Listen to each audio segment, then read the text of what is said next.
All right, guys, welcome to another episode. Wait, hold on. You have volume, right? I have, yeah, I On your checked it. end? We're good. We're good. Okay. All right. Yeah. Welcome welcome to another episode of Brewing with Birch and Bromley, where we'll be kind of going over the last weekend's retro tournament, the Retro Invitational Championship, which was really fun, really cool event, as well as kind of talking about the state of play based on what we probably saw as a player and myself as a commentator, the game in general right now. And then hopefully we will wash that down with a nice palate cleanser of some playtest stuff. Yeah. Awesome. Let's get right into it. First of all, congratulations to Jacob Masur. Yeah. He went in 13th or 14th place and came out winning the whole shebang in the actual last matchup that there could have possibly been. Like we went to I don't even the grand finals, I guess, Yeah. because it was like We had the dream we had a bracket scenario. reset. Yeah, we had We the had the dream bracket scenario reset. of like the double final, right? Yeah. We love double Dream finals. scenario for some, 16 hours of commentary for others. For other people, yeah. Fair enough. I think perhaps it should have been done over 2 days, but I mean, like this is like super experimental, right? Yeah. And like That was about as rounds, experimental as it could have gotten. yeah, and rounds in general started lagging as the tournament went along. Like there were some of those Terry games where things went for fucking 14 hours. Sure. Um, And I think that's because the first couple of rounds were timed, and if I recall, the last couple weren't. they were not, yeah. Which did lead to some like 2.5, 3 hour games towards the back half. Yeah, Luckily, the finals, both games ended up being pretty quick. Pretty quick, like probably an hour and a half between the two games. I did bring a mill deck in my three, and I didn't get to play it, but you know, when I was testing, I tested into Terry's and like some of the things into Raptor. But I was like, if my opponent wanted to be an asshole and like say, oh, we're gonna play this game out, it could take an hour. Sure. To actually mill them out, but like most of the time they were out of resources by turn 3 or 4, and they like if they're rational, they would just scoop at that point and try to beat me in the next game. Yeah. But so I was relying. Bromley and Yoshimitsu, name a more iconic duo. That's where we're at, man. It's me and Quan. They banned my Quan, so I had to move on to something else. But yeah. So like Terry is a character that was kind of like setting up for his big swing, so that could take a little while. Sure. I know my game that I didn't in the one game that I played more than one turn against Shiva. It took a long time because she had 40 health, and that's like a big thing. Sure. And then like I saw some like outlier games, but on stream it was like, you know, when OC was on stream fighting Tim Keefe, like those games were really fast. Like I think that the like the majority of games went pretty quickly. Absolutely. I felt. I want to know, like, just as like from a commentary perspective, we got to watch a lot of games. Like maybe we didn't get to see the whole thing for a lot of them, but like we were very like able to like just quickly zoom through stuff, because a lot of people, like if Terry was in the opposing lineup, it didn't get to see play very often, and that was an advantage of the bring three ban one type structure, where I would assume that only a handful of games got played between the three Terry players all day. Like there were three people playing Terry, and I know I got to watch Sam play two games of Terry, which he piloted really well. And like obviously, if you have the time limit, take your time. There's no rush. Right. Yeah. But like, yeah, I would assume that like not many more than those two got played. Maybe I played against Terry round 6. one. I played against Terry round 1. And it didn't take very long. Sure. But I was really prepared for the deck. Yeah. I was gonna say of the people prepared for Terry, I would say you were probably of the most qualified in that regard. But that's part of the thing with the bring 2 or bring 3 ban 1. Because it was sort of like there was a tier 1 with like Raptor and Terry were like the two big, you know, you got to decide to ban between these two things. A lot of people brought one or the other because they wanted to play some other deck. They're like, hey, ban this so I can play what I actually want to play. And like the winner literally did that all day, right? He had Raptor, Shiva, and Nightmare, and he wanted to play Nightmare because Jacob is a Nightmare player, right? He's been playing Nightmare. Yeah, that was forever. I think that was one of the more important, like the more, I guess, telling signs of the format. It was Sure.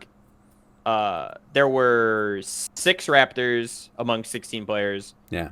4 Terrys, 4 Shivas. Yeah. It was some sort of math like that, and not everybody was like Terry Raptor.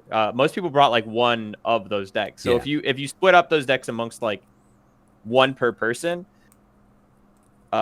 you'd have like basically the whole field covered. There were very few people not running one of those 3 decks, and like obvious like you weren't. Jose was not. Oh no, Jose was. He had Raptor. He had Raptor, He had right? Raptor, yeah. Okay, so you were not.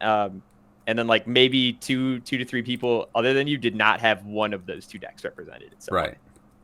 it was pretty telling that like the format was very top heavy, yeah. but it was good that there was a way for people to still play their decks they wanted to play because of the banning system. Yeah, because of the ban, it allowed Jacob to sort of like run through the top half on the winner's side of the thing because people were afraid of Raptor, regardless of who was piloting it, which is really funny because in the final he was like it was very apparent. It was super apparent he didn't have experience on the. That he did not have experience. Yeah, but he was rolling people with Nightmare. Absolutely. One of the I would love. I didn't actually get to look at his list, but like if you look at Terry, Raptor, Shiva, and Nightmare, right? A lot of those really heavily represented. There are other Nightmares and stuff like that too. I don't think like there's probably like maybe 10% of those attack lineups were retro attacks, and we can get into that a little bit later, right? If that, yeah, if that, yeah.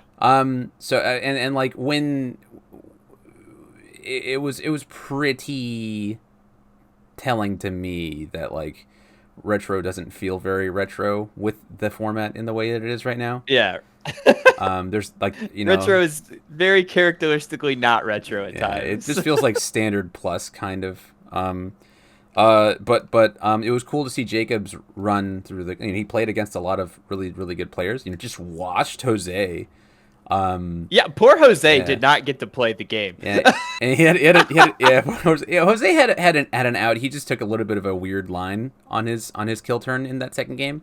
But the when he died, he was just he's dead, because Jacob just sacked his ass off. He was just absolutely. A little bit of that a little bit of the Nightmare flavor is certainly like you have to believe in the heart of the cards. Oh yeah. You gotta be like, there's only 5s in this deck. Oh yeah, and Jacob like has that energy. I've known Jacob for a while now, and we joke around a lot because he and I have very very different styles of play, and I'll constantly tell him that I'm just like I don't know how you play that way. I just don't understand it, man.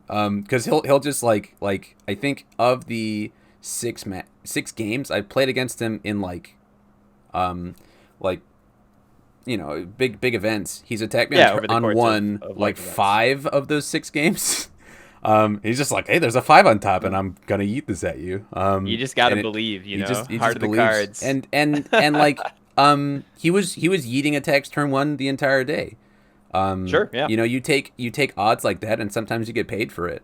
And sometimes you get punished. Like in the Raptor mirror, it didn't pan out for him that well in the first match, and then he adjusted and he came back and he realized, oh well, I'm not Nightmare. I can't rely on my 29 health, so I have to adjust a little bit. I'm not Nightmare. I don't get this back if they block it either. Right. My build is actually hard if they just take this. Right. But the same thing when he was playing Nightmare into the Morrigan, he also adjusted because he's an experienced player. It's not just like some people are gonna be like, oh well, he's just playing super aggressively all the time. But Jacob has this it's two-faceted in my opinion. In the way that I watch him play, it's like one, his aggression isn't what I'd call calculated, but it's like a faithful one. Like he's like, I'm gonna check the 5. There's zero doubt. There's zero doubt in it, right? And like if it doesn't pan out, it doesn't pan out. He took the risk, so it's a very gambler sort of mentality. But the other thing is that if he he sees a line, he executes, right? And if it doesn't work out, it doesn't Yeah. work out. It goes along with the first point, right? That he's like, I will check well and I will hit him. And also, if I see a line, I'm not gonna second guess it. I'm just gonna do it, right? I'm not gonna consider. It's kind of like if you go back to when I was talking to Ben Shoemaker in my old interview with him, and Ben said this great quote, which was that they gotta have the answer, right? They gotta have it. You gotta have it. And like I'm super guilty of the opposite, where like a lot of times I'll play really conservative because I'm like, what if they have this or they have this, then I can't kill them with this, so I'll wait. I'll set up my turn my turn 2 turns from now, right? And Jacob's just like, no, they gotta have it. I'm gonna send it right now. And Sure. that's a style of play. It's a very Bakugo, sort of mentality where it's like that didn't work. Well, maybe this thing will go through. Yeah. And it sort of encapsulates where standard UFS is at the moment. I think, I think you mentioned when we were chatting about it that like that's sort of like the way Miles and Shane teach players to play the game. So there are a lot of players that do that now, just because of tech quality and standard is so good. Yeah. You can't. I think that I right. agree with that. Yeah.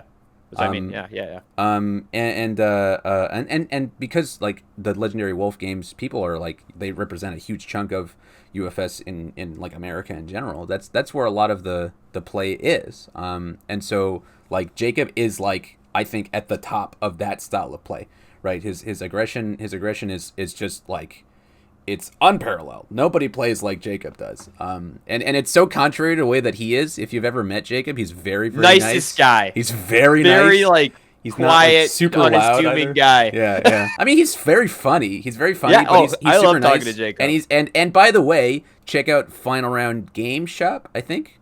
Did they launch their online store? Admittedly, don't know if they have an online store or not. I think he's definitely check this setting out. up to do that. They have a very cool store in Somerville, and he does like pack openings and box openings and stuff like That's that awesome. on Twitch and Facebook. But he's involved in the scene, and I'm super happy and proud of him for taking the. I mean, he ran a gauntlet, right? He played a lot of great players. That was a lot of great players and a lot of going second to start the game. And Somerville has a great bunch of players. I know Chris Miner's out there. Awesome.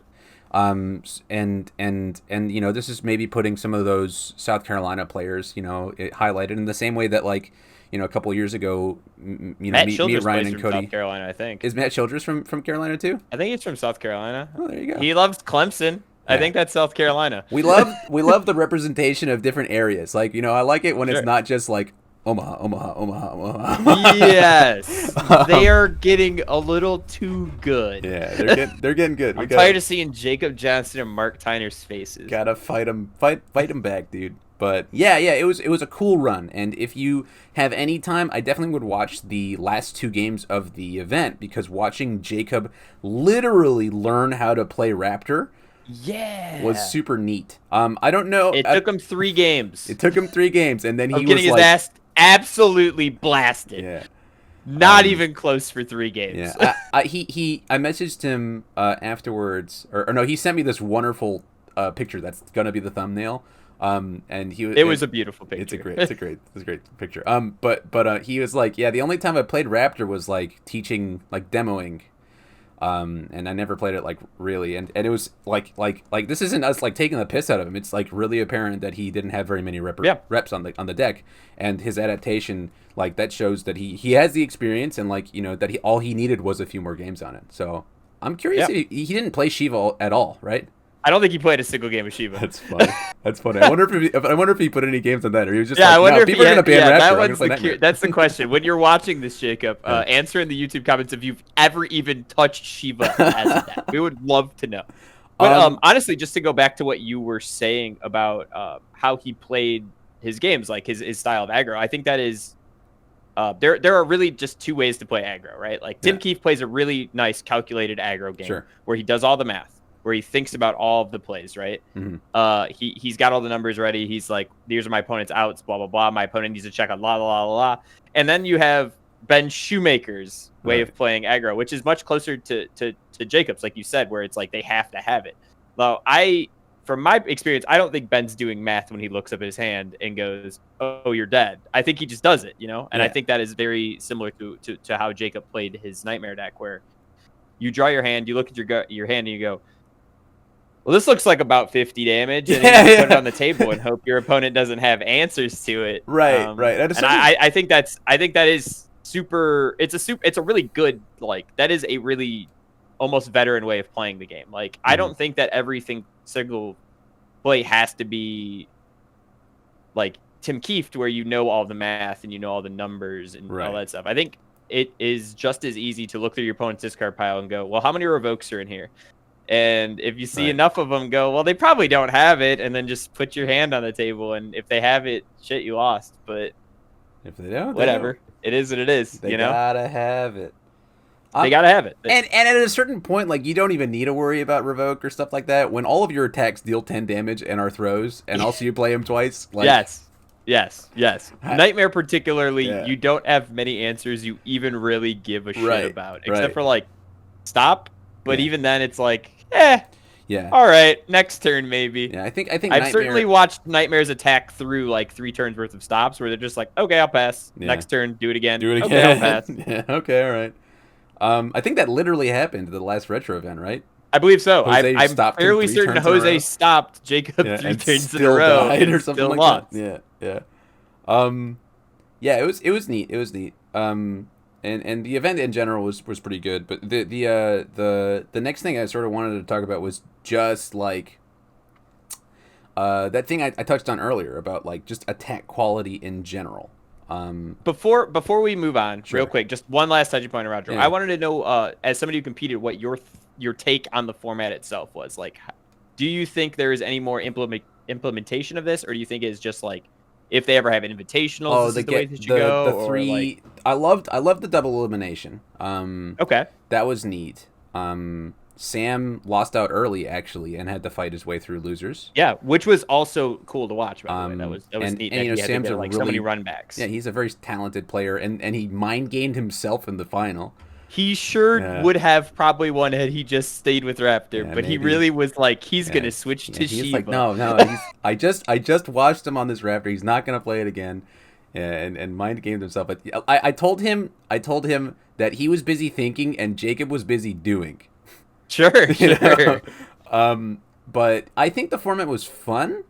I think that it punishes certain styles of players, like the Colby Crams, the Tim Keefes, and it's two sides of a coin here, right? Like, there's one side that Colby Cram really just wants to play his pet deck all day, right? That's a guy who's just like, he loves Taki. I've worked, and not just Taki. I mean, he played the same Iori like 3 events. Yeah, the Iori deck too. Yeah. Like, he's a guy who likes to iterate and iterate and iterate. So that kind of player gets kind of punished. Tim Keefe as well. Like, Tim had no time to prepare for the event, so he was just like, I'm gonna play my Kodal, and I put 2 other decks together. And he had a cool Athena. And he had his Tim Keefe that was stacking himself, right?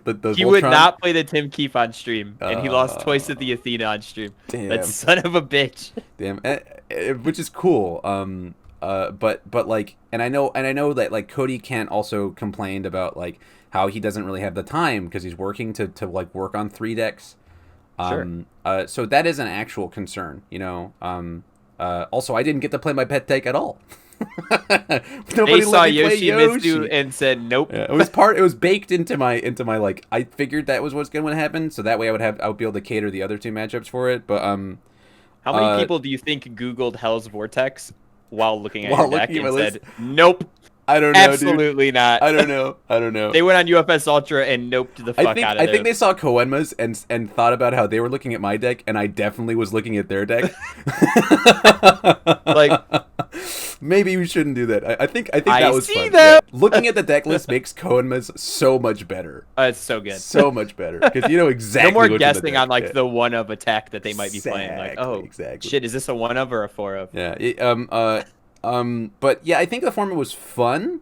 I would rather it be the other form of Conquest where you have to play multiple decks, because then you avoid situations where like you only play one thing all day long. Like, that's what I really wanted to avoid. Like, I played Cassandra 3 times and I didn't really want to. Like, I would have. So you would have preferred a like no side deck type situation. Yeah, absolutely. I mean, like, just play your decks. Yeah, once. I would rather it be ban 1, win with the other 2, because then it rewards good play. It rewards good deck building, you know? And that's if you're doing Conquest at all. Yeah. Right?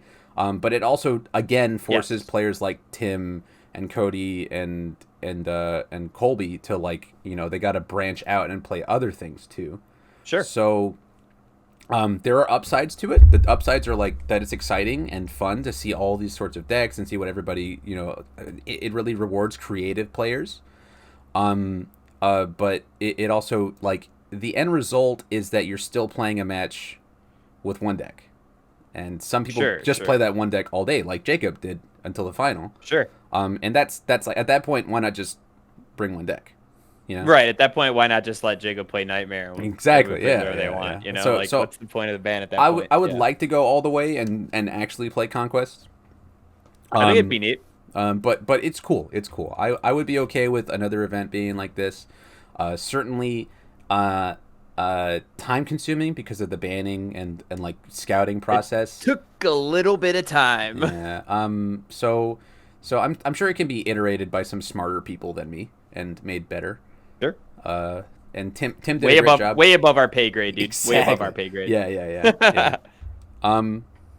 But yeah, I think they swapped it to one match because in the playoff for 16th place between Zach Paisley and Mike Nelson, that took a long time but that's because they did a match. They had to win a match. They did full matches of both decks. You could just do one game. To like just do one game with this deck. Win a game. One game with this deck. Yeah. If you want to say there's weird side decking in between, we can figure that out. You can still side deck because you have to win with two characters, right? So sure. So you could have to play twice with a character. Well, and in my idea, like in my perfect world for this, right? You bring 3 decks, I ban one, we play a game. Mm-hmm. Then we're both capable of making side deck choices, even though I haven't played with the second deck first. Yeah. Yet, like I think you still should be able to be like, okay, change you guys around, and then the other player doesn't have to play the same deck twice in a row. Like I think that's how I do it. Like if you like your matchup a little bit better with the second deck, do it that way. Yeah. Like that's how I would do it. Either way, you still have to win with both decks. Yeah. Yeah. Side decking or not, it doesn't take that much additional time, but it does reward you for actually you still have to win with both your decks, which I think would be a much cooler way of going about it. I agree with that. Anyway, swoop back to standard attack quality, which you were talking about. Yeah. Before I asked you about the thing. I definitely implore people to take a look at standard attacks and go through retro attacks and honestly, like, really look at it and see which of these retro attacks would I play with standard attacks in the format. And this is with 3 Libra attacks banned. Yeah. 4, actually, right? 4 of them banned. Oh yeah, it's 4 in retro, yeah, because Meteor's also out. It's 4, yeah. In retro, it's 4. And that gave me some pause after the event. And this is like, there are some borderline things along the side of this thing, but like Lord Raptor is oppressive because of a retro card, because of superior technique, right? Because it creates this high roll situation where he's like Leg Shredder, superior technique, Raptor Cracker, superior technique, Hurricane of Death, superior technique, and you're just like, what the fuck is going on here, Yeah, how did he get this good at this game? Yeah. So that is a situation where the retro card really pushed him over the edge, but his attacks, the quality of the attacks is the problem. Superior technique, actually, like if the attack quality weren't as good, like him sending a bunch of these little pokes is what Satoshi does, right? Like that's kind of the idea of what Satoshi wanted to be doing. It's just the fact that Raptor is just a ball of stats on some already crazy good attacks, They're already beefy attacks with really good responses. Exactly. Like Stinging Skull is nuts. Mm-hmm. Like Stinging Skull is so crazy. Even if you literally cannot half block this thing. Yeah.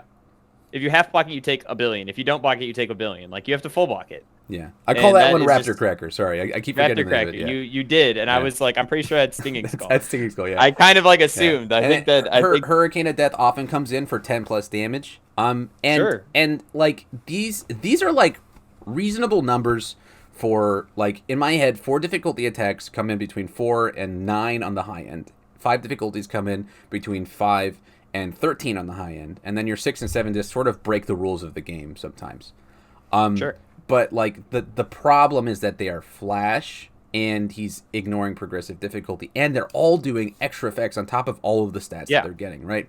And then you don't like get to interact with them. on the other hand, Terry, right? Terry's one retro attack in his deck is spinning Necro Driver, which because of the way that they changed how like things that are removed from the card pool, now it's a good tech piece for like Princess Perry's, Janet, and also assets are very heavy and in lots of decks, so it's just a good piece, right? In my Cassandra deck, in my Tim Keefe deck, I ran Trinity Geyser, and Trinity Geyser is just an absurd card. That's a standard card, right? Yeah, that one's a pretty good. And nobody else in the event was running Trinity Geyser except for Jose, who was just running my running your exact same Tim Keefe deck. Yeah, card for card. Yeah, well, he was sideboarding the Lilith. My Lilith was in my Cassandra deck, or my Cassandra sideboard.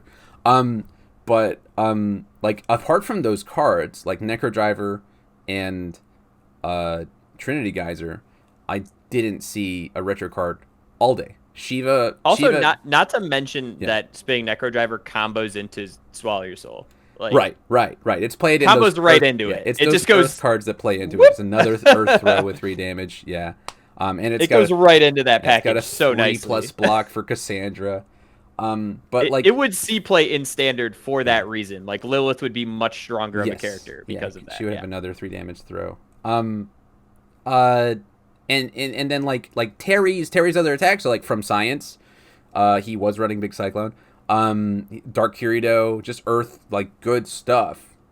Flip package things. Yeah, he did one the flip package, which is very niche, but it is good. They're not retro attacks. Is the point here? The flip package is niche, but they are not retro attacks. And and then Shiva, her only retro card, not even like attack card, is High Seas Adventure, which is better than most things in standard. Yeah, right, I mean, Shiva could, assuming Diamond Crusher wasn't just a much better version, could be playing Tornado Kick, right? She has her card is already be a card she played. Her attack. Well, she could play both. Yeah, she could play both, like the King did, right? If Diamond Crusher wasn't just so much better.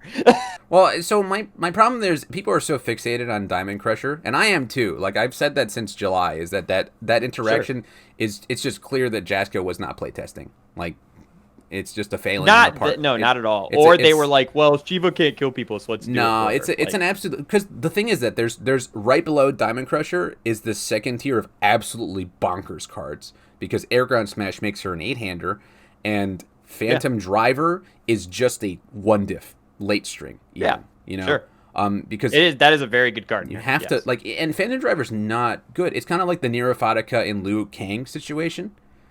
Sure. Where it's just like this character already has all the tools, and this card used to be, right? And that's the problem with all of her like problematic things, apart from Airground Smash, which is just like a bonkers card. But like Phantom Driver and Diamond Crusher both ask your deck to answer the question of how do cards get into my opponent's card pool, right? Specifically face downs, right? And she's like, well, I tie it off in a neat little bow with my response that just shoves 3 into their card pool every single turn. And it's too easy. It's too free. I think I've seen Shiva's on stream and also to me who are just like, well, here's a Diamond Crusher on 2 with 2 foundations, and then another one with, you know, and like there's no this is like a total tangential thing, but like 4-handers and 5-handers to a lesser extent, they ask a weird like design scenario, right? Because they're drawing 3 less cards and 1 or 2 less attacks than a 7-hander, like a regular character. So their face has to substitute where their cards are much more meaningful. They're much more impactful. So that's why they play throws. That's why they play big dunks, because their attacks need to be very much more meaningful. But the problem with standard attack quality is that every card is meaningful, right? If every card is a haymaker, then the 7-hander doesn't get to play the game, right? Because like the 4-hander who sacks just runs over you. And same with like 5-hand size. 5-hand size has to sack, or they just don't get to play the game. Shiva has that problem too, where it's like, oh, you canceled my Airgun Smash and didn't let me do, or like you sealed my Diamond Crusher. What do I do with my life? It's just like you can't. There's no like play there. And so my greater point here is that like standard UFS has turned into this state where we're just lobbing bombs at each other. And I'm not the first person to say this. People have been saying this since. Oh, you won't be the last. Yeah. But it's affected retro, right? To a really big point. Tim Keefe ran the 2-check, the Athena 2-check into the Athena. Yeah, deck. he did have his Athena. He did have Athena's Ultra Rare in his deck. And I'm sure that the Andy had some things. But like the retro format is supposed to be this place where we marry ideas between standard and older. It's like a celebration of Jasco's 10 years of making universes in UFS. And I'm putting this out there not to complain, but to offset this and show that the My Hero stuff isn't like that, and I hope continues to not be like that. Because when we're just lobbing bombs back and forth at each other, there's less impactful and meaningful interaction between players. Yeah. I've the 2 times I've been the most upset playing UFS were when I played against Princess P and did not get to play the game for 3 games. And when I played against Shiva and I played 1 turn and had an Owl Shield out for, so I could ignore progressive for my blocking, and my opponent had 2 foundations and just said, well, here's a Diamond Crusher and it's for 18. Oh, you blocked it. Here's another Diamond Crusher on a 7. It's for 18. Oh, you're dead. Wow. Amazing. Yeah. That's and that's not great. That's with a deck that had like a quote unquote good matchup into it. And like I my opponent, William Anderson III, is that he was really graceful about it. Like I was pissed. I was like that. I said some really not cool things, and I apologized to him afterwards. But he was like, I mean, I didn't feel like I could beat you any other way. And that is the biggest thing for me. It's like, why aren't we enabling players to be able to play against things that are tough, right? As opposed to just being like, well, my one answer is to just like... My answer is to be...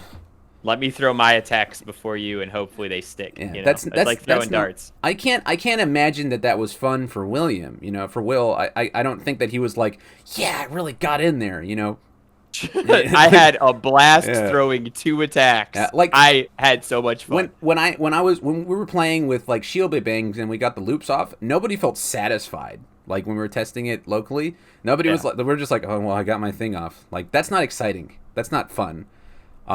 It's just like effective, and effective isn't the point of UFS. The point of UFS is to have meaningful and interactive gameplay. That's the biggest sell. Is that this is supposed to be the most galaxy brain, interactive game on the market. That's what drew players like me to the game.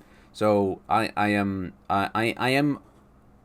hoping that we curate the retro attacks a little more. I would like to see things like Superior Technique go. I would like to see Diamond Crusher eroded to a state where it's not absolutely bonkers in Shiva. Sure. I would like to see, Terry gone because he's too much of a conundrum for the format for most things. It's kind of like the Meteor plus Blindfold. And also bring back things. Maybe, like I think that we should allow Gemini Man and Huitzl to come in and ban their 2 dots, or just say that they can't stack them. They're 2 distinct characters, right? Whatever. Yeah. Make it like a weird MRP situation where they have to fix that. If I were in charge of the format, I would be really concerned with celebrating the marriage of the 2 things. And part of that is curbing the high end, sure. And the other part is also like there are things in retro that could be cool. Why isn't like bring back Sturmwaff? Yes, Unleash. That's not even a retro card. In retro, like maybe you're like, hey, let's see if Liu Kang works or something like that. Sure, some weird stuff. And there's older band characters and stuff like that have been brought back, right? Like Iori, and Maxima, right? The Maxima laser. Dude, Maximo would be sick. I would love to see how he operates because, like, honestly, his defense, I don't know if would even be like it'd be very good, but I don't know if it would be. I don't know if it'd be too much. I don't think you can play Maximo right now. I think you can. But I'm not. I know you can play Iori or you can play K-Dash. I don't know if you can play Maxima though. Okay. Well, I that's a question. I'm sure someone in the If you comments could, will tell I us. Yeah. think that would be way cool to build next time. Um. Um, But not yeah. to not to interrupt you, No, you're yeah, good. but You're good. That's most just of. just as like to continue on to the state of how good attacks are. Like we had a conversation about how like Nightmare exists shortly after the event, where I don't want to say like defend that the play style of how these players are playing, but like you have so much value in your attacks now that like you have to seriously weigh the risk versus reward of going, okay, what if I do just throw this 5 check 10 damage attack at some, or 5 difficulty 10 damage attack that's a throw at somebody like on turn 1 with no other resources, right? Like if you value that guaranteed damage is like good enough to potentially fail your turn, like, and you think that risk is worth taking, like that's a serious question that you have to ask now in UFS, like in universes and stuff into the future, like because we're printing such huge attacks, right? You get to a situation where the value of attacking is at points higher than building, even in lower turns where you don't necessarily have those resources built up because you are generating so much value. Yeah. Because at best, that attack is 10 damage. At worst, it could be, at worst, that attack could be upwards of 8 damage in Nightmare, and you still get it back. Yeah. Like on turn 1, that is your worst case scenario is you do upwards, like up to 8 damage, between 5 and 8 because of your flip, and you're gonna get that attack back. So like you attacking with it, like honestly, it seems so crazy to go, like, because a lot of us don't think like that is the way to play. Like I don't think that's the way to play. I don't I don't attack on turn 1 unless I'm playing like Tim Keefe or something where I like have guaranteed attacks pretty much. But it's such a part of the game now because of like the way Shane and Jacob Johnson and people have been playing those decks where it's just like, all right, we'll just attack. Like we have Kung Jin decks that just attack. We have Maxi decks that just attack. Like stuff like that where you just play your cards. And if your opponent has the answers, they have them. But if not, they're taking 10 damage on 1 or 12 damage on 1 or like dying on turn 1. And it is UFS right now. And that stuff has been getting banned, but they're still printing cards like that. You know what I'm saying? Like Tiger Scream gets banned because Kung Jin's too good, but you still let Nightmare throw 10 damage attacks on turn 1. Right. Like, and yes, they're not as guaranteed, but like if a Nightmare built a deck that's just like Kung Jin where it's just 6 checks and attacks, like you could easily just do it and just roll and hope like Kung Jin does. Like, all right, 5 difficulty throw, check a 6. Like, yeah. And Evil can do that pretty much now anyway because it has enough 6 checks. Yeah.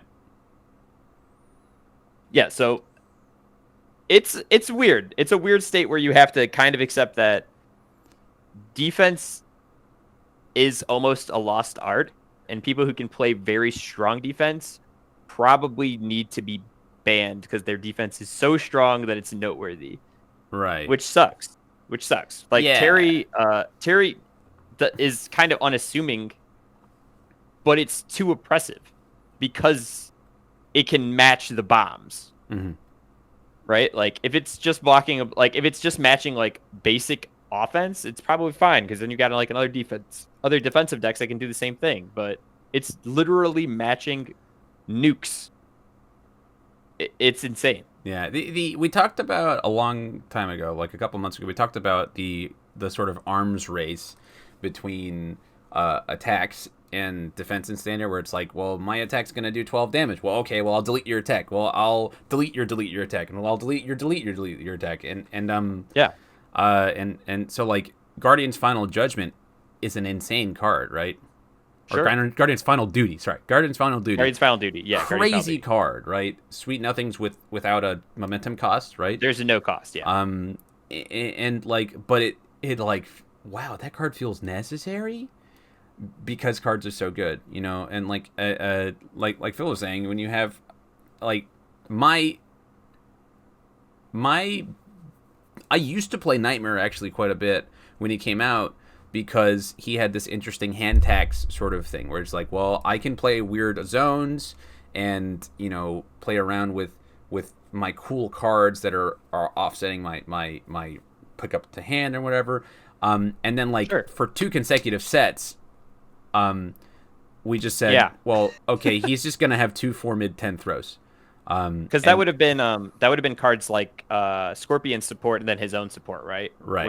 And then maybe like Taki's attack as well. I had things like Fuma, right? I had I think Wind Embrace was in there, and I was running his attack, the Reconquista or whatever it was.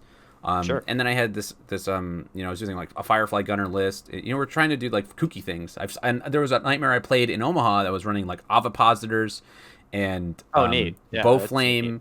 And it was cool. It was just like cool stuff. He's like, well, I'm gonna have more attacks than you have hand, and you have to think about what you can block, in like a good way. Because if not, then it's just gonna deal full damage because I'm picking it back up.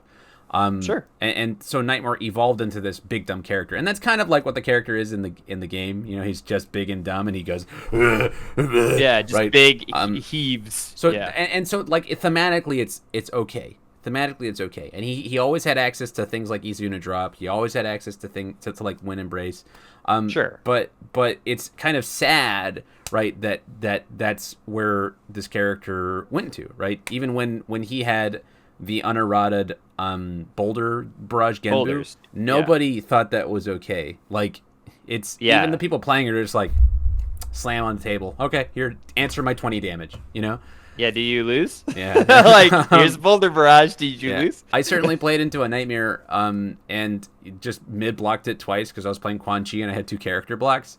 And he was like, oh, I don't know what to do anymore, actually. Okay. Yeah. So that's like, I guess I lose. Yeah. And there's sort of like, I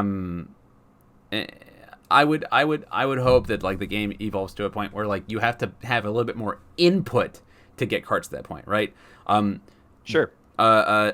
Vicious Madness, like if there's a throw that does 10 damage and requires a ton of input to get there, like Swallow Your Soul. Swallow Your Soul is a card that's very, very good, and it's played in lots of decks, and it gets huge. If you play it, like in Lilith, that card comes in for like 19 sometimes.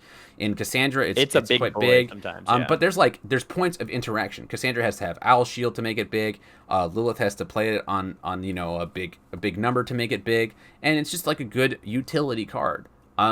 If Vicious Madness started somewhere else, and in Astaroth it already gets to 8 damage, right? I don't, Yeah, it gets the to 11 attack now. And same with like Rando's throw. Rando puts stats on everything. If why are we doing stats on stats on stat? We could do interesting things with the thing.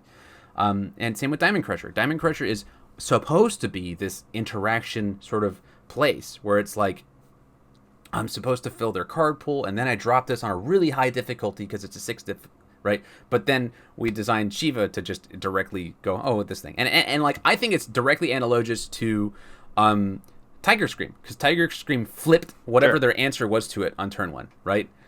So your opponent, since Kung Jin wanted to go second, so he could put speed on it and all that jazz, Time and Crusher does the same thing, where you play it down, and like, they have a Guardian's... they have the thing that gives it -3 speed because it's a weapon. Tap that. Or tap your Refuse to Let Go. Tap whatever your answer is that you can get early, right? Sure. And then also I give it 12 damage and 4 more, or whatever the case might be. Sure. So it's like I would like more. I would like same damage. I think damage. You can bring like Vicious Madness coming in for 10. Cool. I'm cool with 10 damage throws, but with more input put in there, right? Actually, you have to work for it a little bit. Yeah, work for things so that we as both players have to have some like, interaction with it. It is. I'm not like sad Jose lost. I'm just like sad that Jose sat there and like didn't do anything when he did lose. Like that's no fun. Like he could just. He's just supposed to block, and like that's not like, oh man, I can't believe Jacob played like that. No, Jacob played his game and he played it well. Yeah. And then Jose didn't prepare properly for that thing. But like I would have liked to have watched a more exciting match, and same for like the games that anybody's playing into stuff in general. I'm sure there's a lot of people who are resonating with what I'm feeling, where it's just like, I would like us you and me and my opponent to have more back and forth. I don't want to just completely wash my opponent every single game, because then he's never going to want to play against me, right? And then I don't know about from your point of view, but to me, this isn't us specifically shitting on two individual characters, right? This is just a state of standard in general. Yeah, yeah. Nightmare is a great example of a person who utilizes standard to basically it's full like derpiness at this point, right? Where like Nightmare just does things on and doesn't like his risk versus reward is almost taken away just by like the function of his character. Mm-hmm. And Shiva, like I think Shiva is a product of less like no play, like the interaction itself literally screams either they did this on purpose or there was no play testing. Like you've said, like they either were like, wow, I really want Shiva to kill people, which doesn't make sense to me because she already can, or they were like, oh yeah, just send it, it's fine. Yeah, it's just a failure on the part of Casco. That's the problem, where like you can't do these type of things with no playtest, which thankfully there is like a much better system of playtest right now. Mm-hmm. But like there are so many like other problems in standard there where people could do so many like similar things. Like Kung Jin decks are still flying around. Yeah, totally. Hellfire it's not Impalement. like Kung Jin disappeared. Hellfire Impalement's still around. Totally nuts. Ice Dragon Seiryu is being yeeted on turn 1. And yeah, you can just throw that on turn 1, and it basically makes it so your opponent's going like second, pretty much. Like it basically gives you that edge. Like and it's a lot of offense, right? Like there's your defensive characters aren't showing up in spades, and they're like not really winning unless they're super good. Like Combat Ash was incredibly good. He was very impressive, like with the way his defense played, because like it was almost impenetrable.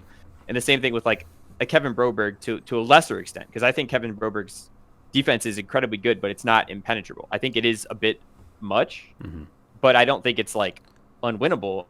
It's just in my mindset, it's something that has to be dealt with because standard is how it is, where like if your answers to nukes are too good, you have to like have something done with you, which is a shame, really, because like there should be defensive characters. There should be ways for you to like have like a rock paper scissors of like defense beats aggro and aggro beats combo and combo beats defense kind of thing, where you're like even more mid range. I would like the most satisfying thing for an aggressive sort of player, I think, playing into a defensive deck is cracking that wall, right?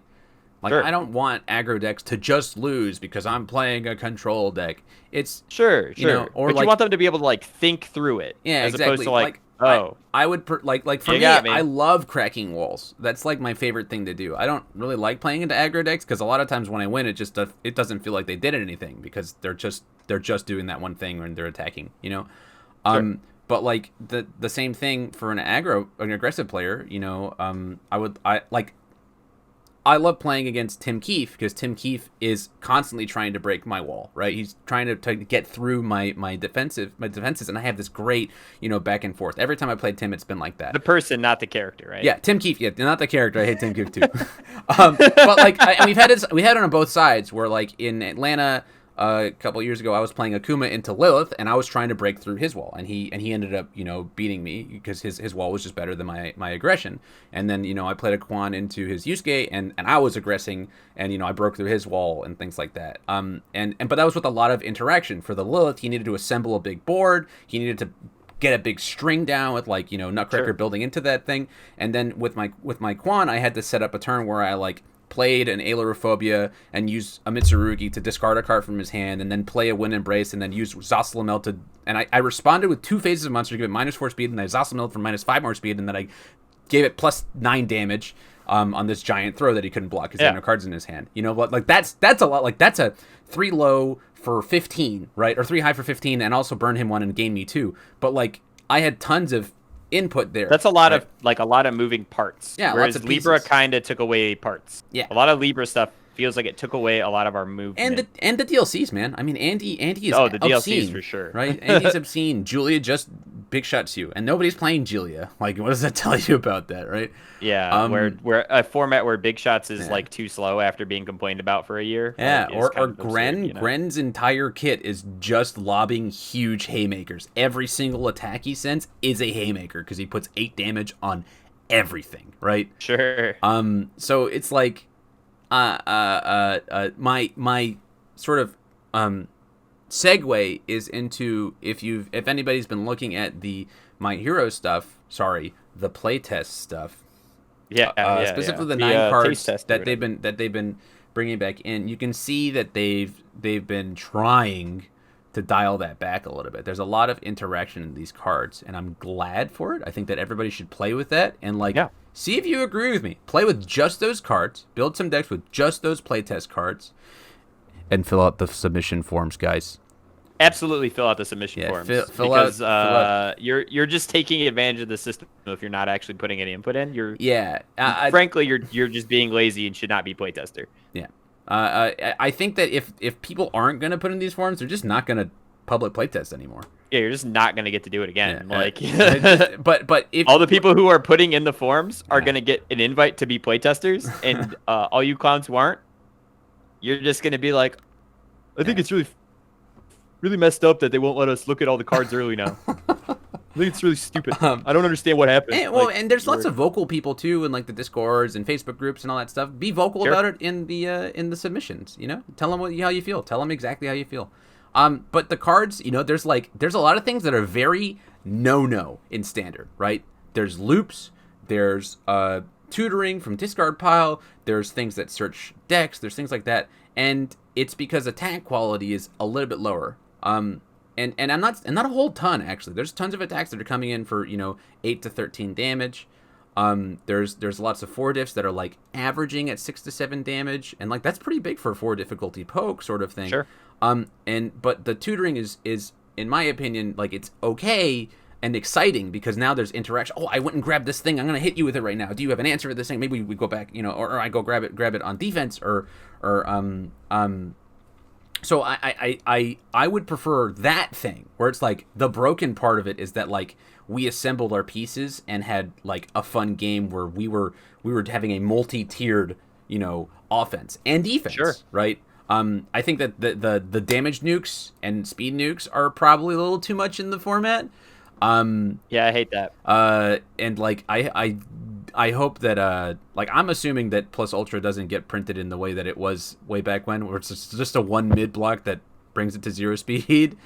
That seems pretty nuts. I'm assuming that doesn't get printed that way because if it is printed that way, you just never can play a mid attack. There's just are no mid attacks in the game anymore. But I think that you guys should play the game and see if you agree with me. Play a game of standard with all of your busted, haymaker shit, and then play a game of just the playtest stuff with those 9 card things and build the deck with just those symbols, and see if you agree with me. I think because for me, that's what it wasn't playing in the event that was enlightening to me about the power levels of standard. It was playing in that limited format where cards were a little bit more. There was a little bit more input, right, on both ends of the table. That I was like, wow, this is way more enjoyable, there's more stuff, but it's not attacks. You're getting access to better or to more foundation quality. Really, you're getting some characters that are mixed in there, but you're not really seeing the retro attacks.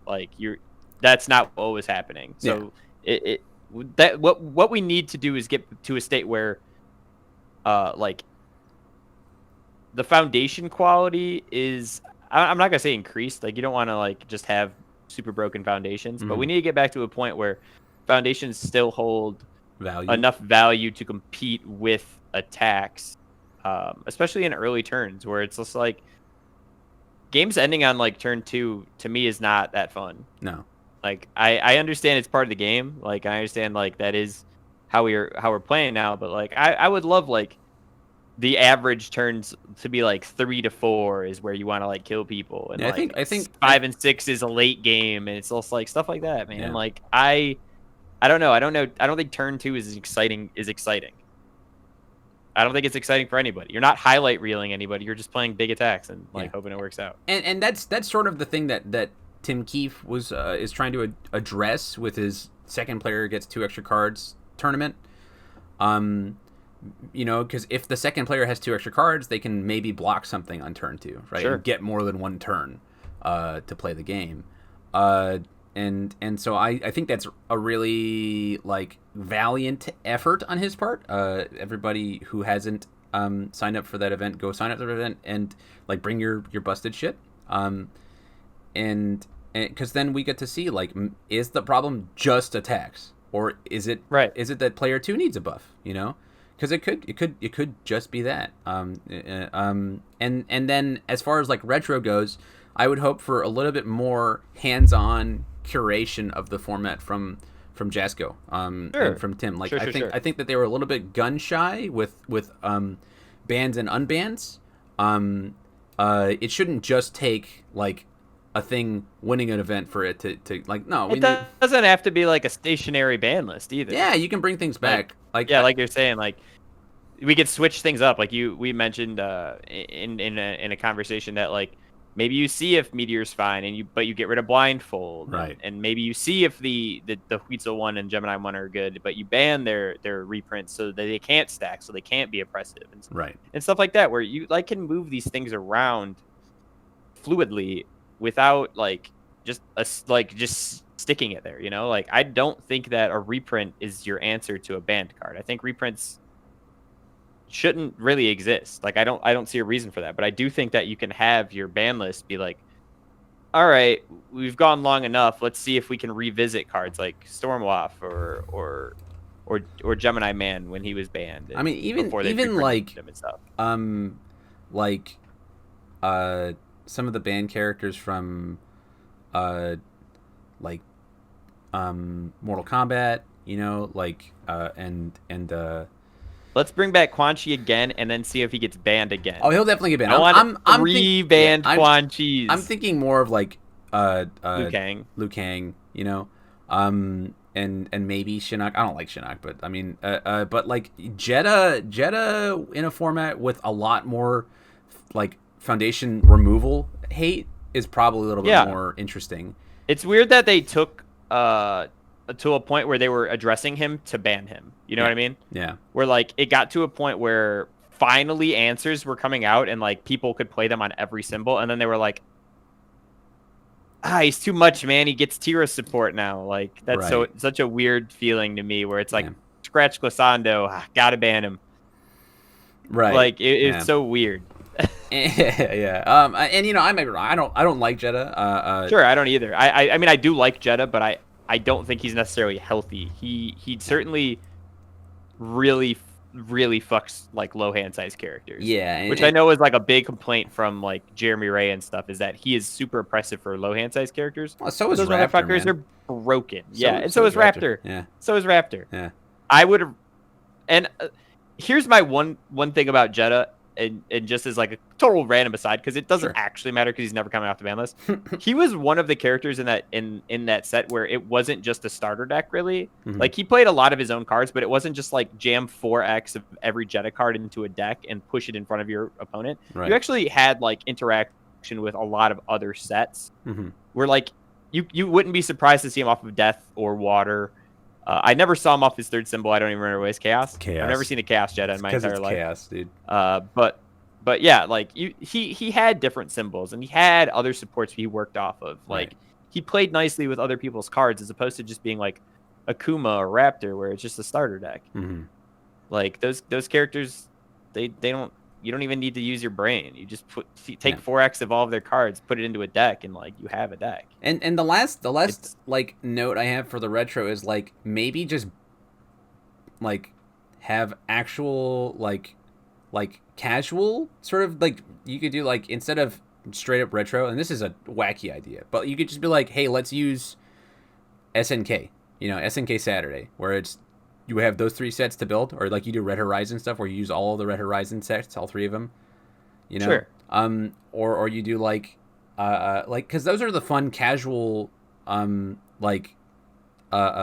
local game store events that people I think would be exciting to see, you know. You can do like even like a Mega Man one, because there's like 3 Mega and there's Mega Man sets too. Like that. And I think those would be exciting for everybody, and also refreshing for people who are kind of tired of It'd be standard. Fun. Yeah. So I mean, get your local Discord communities to pitch to you a Capcom tournament or something where you could play like Street Fighter, Darkstalkers, and Mega Man only. Right. Some, yeah. That's wild stuff like that. That's sort of just been like I've seen like the Universes Canada Discord has been doing stuff like that. Yeah, those guys will specify an event for you. But Jasco used to do this thing where they would send those Premier Store mats and things like that. And there's no saying that they can't do that with their retro format either. It's supposed to be experimental and fun, so why not make it even more experimental and fun? Just a thought, food for thought. I'm not saying it has to be the thing. It's probably not something that 40 people will want to sign up for, but yeah, it would be they would probably be on the smaller end, but I mean, we are just here to give Jasco Games all the good ideas so that they can take them from us and give us no credit. Exactly. Like every time they ban things, no credit at all.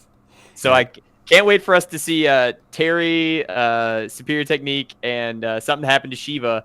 And then also for them to unban Big Cyclone to later reban Big Cyclone.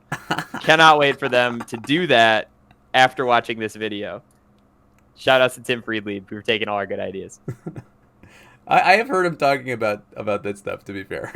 We're just taking the piss. Very true. Very true. Also, more not more importantly, that's kind of the end of topicking. Yeah. But it is getting to the end of the month. If you are subscribed to our Patreon, send us your deck video or your deck lists. Yeah. Next week we will.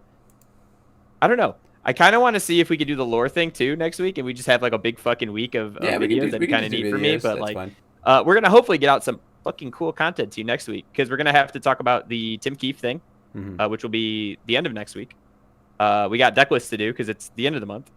And I want to learn about Mandalorians, so hopefully we do that as well. Yeah, maybe if John Henry ever commits, dude. Yeah, we gotta have John Henry commit. I'm gonna force him to commit. I'm gonna pick a day for him. I'm gonna pick a day for his lazy ass. Yeah, anyway, for people wondering what he's talking about, we're gonna try to do a not universes themed video series where I have our friends teach Phil about stupid. I don't know, fiction lore. Bromley's friends know the lore of everything ever. True. They all know so much about so many random things that I want to learn about them while drinking. It's going to be, think of it like drunk history where we're not as hammered and we're not celebrities. Exactly. And there's no high production value because I'm not going to get costumes. Mila Kunis isn't going to be dressed up as like a velociraptor. Right. Or that's Bromley's job. That's my job, yeah. But yeah, cool. Anyway, seriously, send us those Patreon things. Look up our Patreon if you haven't. Unfud stuff. Hit subscribe. Follow our YouTube. Follow the Twitch. All of the good stuff. The deck reviews typically are on Twitch. I think we're doing those live because it was fun last time. We got a lot of like nice, fun comments. People like loved checking in and stuff. Yeah. Fucking that's it for that. That's all, folks. That's all, folks. See y'all later.